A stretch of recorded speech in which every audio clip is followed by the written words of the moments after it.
Ladies and gentlemen, we now present George Edwards in Dr. Jekyll and Mr. Hyde.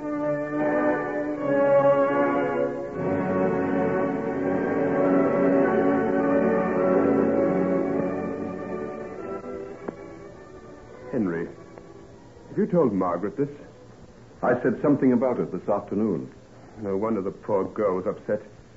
You shouldn't have done it, you know. It isn't fair to her. Was ever a man in such a predicament as I am? What am I to do? She wants me to marry her right away so that we can go away together and she can nurse me back to health. Sounds a jolly good idea to me. Oh, how can you as a medical man say that? Heaven only knows what this illness of mine might mean. You're not getting the idea that you may be not sound mentally. Precisely what I do mean. Oh, rot. Anyway, I'm not taking the risk. I'll have to be very certain before I go any further. All right, old chap. If you feel that way about it, there's nothing I can do. But I think you're causing unnecessary unhappiness to a woman who's already had more than she can stand. Don't think that I'm not aware of it. I know what she's done for me in the last few weeks. You were unconscious a lot of the time. You couldn't have known the way she watched over you. All the same, I think I did know. I was wandering through the darkest pits of Hades. It was the feel of her little hand in mine that brought me back again. Don't let go. You're not so firmly on the road to health yet, you know. You've no need to tell me that. The slightest exertion or strain simply wears me out. Oh, by the way, they're asking me when I thought you'd be fit to answer some questions. They? Who do you mean? The police. Police? What do they want? They have never found the slightest trace of Hyde since the night he disappeared from the house in Soho. I've held them off as long as I can, but they're just frantic to interview you. But what have I to do with it? You knew him. They think you might be able to tell them something about his habits, where he went, what he did. But I've never seen him either. Surely you told them that. Of course I did. But they want you to tell them all you knew of him before he disappeared. Oh, don't look so upset, old fellow. I've told them that you're not to be bothered too much. I'm not upset. I'll tell them all they want to know. But I don't think it'll help them much. Well, they've got so little to go on, they're bound to seize on every scrap of information they can get. He seems to have been a complete mystery man. Lots of people have seen him, but hardly anyone knew anything about him. Poor little Hetty was the only one who was ever inside that house besides myself and Utterson. They'll never find him, no matter where they look. What makes you so sure? I've had a letter from him. A letter? Written since the murder? Yes. I said nothing about it because I wasn't sure if I should show it to the police or not. What does it say? Oh, a lot of unnecessary things about past generosities I'd shown him. And that I had no fear to worry about his safety because he had a means of escape which he knew was infallible. It hadn't any postmark, I suppose? None at all. It was delivered by hand. I've got it here in this desk if you'd like to have a look at it. You bet I would.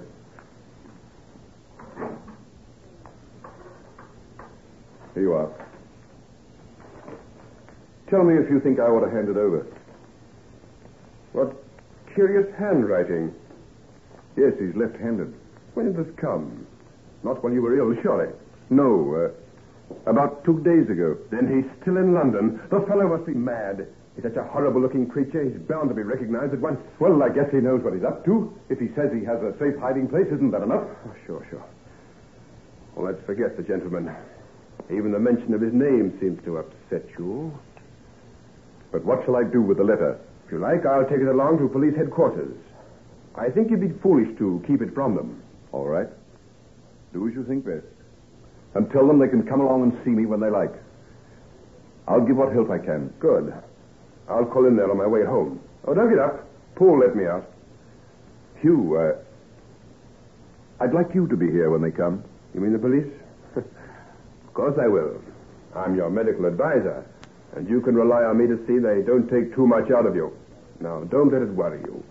You needn't say a word more than you want. All right, I'll claim privilege as soon as the questions get too hot to be comfortable. By the way, We owe a lot to little Hetty, you know. Do you think I don't know that?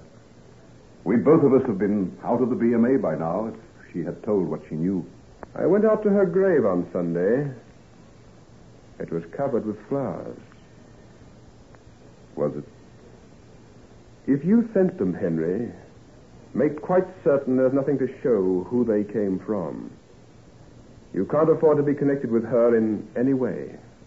I'll make sure. Goodbye. Goodbye.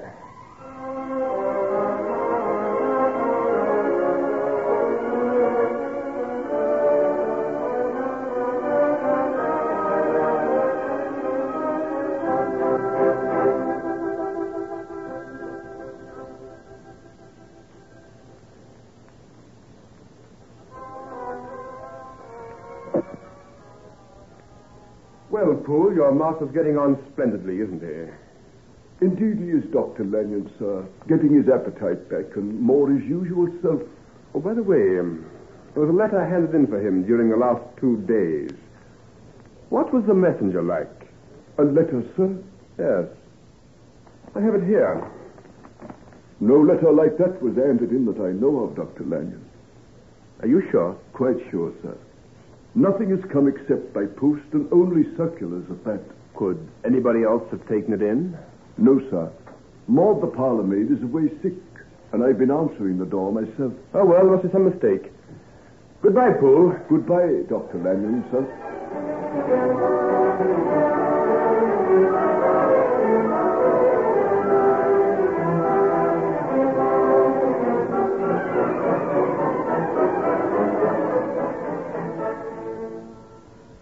Why, hello, you, my boy. Very nice of you to come along and visit an old man. Sit down and help me sample this bottle of wine. It looks a fine and venerable one, sir. Oh, it is indeed. I was going through the cellar a while ago and found 3 of these bottles tucked away in a corner where they'd been forgotten. Look at the date, 1817. Older than I am. By Jove, I'm in luck's way. Fancy dropping in at a time like this. You never can be sure how the cork is held, though. Wait till I draw it. Oh, sound as a bell. They did things properly in those days, eh? None of your cheap, careless work then. Pass me those glasses. There you are now. Taste the kind of wine your grandfather's vintage. Marvelous view, Mark, the bouquet. There's the hot glow of autumn afternoons and the perfume of the south in that. A royal wine. Now, you sit down by the fire and tell me what brought you here. Well, Mr. Winter, I want your advice and help about something. Oh, I'd be glad to help you in any way I can. You know that. Yes, I do. And I also had to have someone whose discretion I could rely on absolutely. It's a very peculiar matter. Mm-hmm. Go ahead, then. Well, it's about this letter. Edward Hyde. A letter from Edward Hyde? Where did you get this? I got it from Henry Jekyll this afternoon. Yes, I see it's addressed to him, but it's dated the 25th, and that's the day before yesterday. Where did it come from? Henry says it has no postmark. As a matter of fact, it was delivered by hand. Then the man's in London. Yes, he must be. Have the police seen this? Not yet. I intend to take it to them tomorrow. Oh, you must. This is tremendously important. He's disappeared so completely that they've been afraid he's got away out of the country. But you can see he seems perfectly confident of being able to evade them. Oh, we'll see about that. He's got to show his face sometime or another, and such a hideous creature as he is will be recognized at once. You saw him, didn't you? Indeed I did. When I was with my poor old friend Utterson, we saw him trample a little child underfoot and beat it with his stick. Little did we dream that he was to do the same to Utterson, only this time with no one to stop him. You're an authority on handwriting, Mr. Winter, aren't you? Oh, yes, it's been a hobby of mine. What do you think of Hyde's? Curious hand. Angular, untidy. Have you ever seen another like it? Not that I can think of offhand. Compare it with this. Let me see now. Yes. Yes, that's very strange. Where did you get the second note? I've had it in my possession some time. Do you know who the writer is? I know him very well. Then you must tell the police his name at once. Why? Because the man who wrote this torn scrap you've just given me and the one who signed himself Edward Hyde are one and the same person. Yes. I rather expected you to say that. But why are you so calm? Don't you recognize the importance of this? The first letter is written in an obviously disguised hand. If it really is by Edward Hyde... Then I've only got to take the police to the man who wrote the second note, and we've got our murderer. We've got someone who's been willing to forge for him? Yes. You're right. The thought of that's been weighing like a load on me ever since I saw the resemblance. But why should you shield him? Anyone who would try to help a beast like Hyde deserves the worst that can be thought of him. You don't know what you're saying. But why? Who is he? Who wrote this second note? Henry Jekyll. What? Henry Jekyll? Yes. Now you know why I feel as I do. But Henry Jekyll forged for a murderer? Oh, it's all a part of his illness. He had the most frightful delusions when he was unconscious. Times he used to think that he was committing the murder himself. Mercy on us. Yes. He was saying to me today that he felt he had no right to marry Margaret because he had some doubts as to his mental stability. And to tell the truth, I'm beginning to wonder myself. Poor chap. Oh, this is terrible. So I don't think we'll say anything about the letter. I think you're right. Come. I'll throw it in the fire, and then we'll have another glass of wine. I've got a kind of chill in my blood.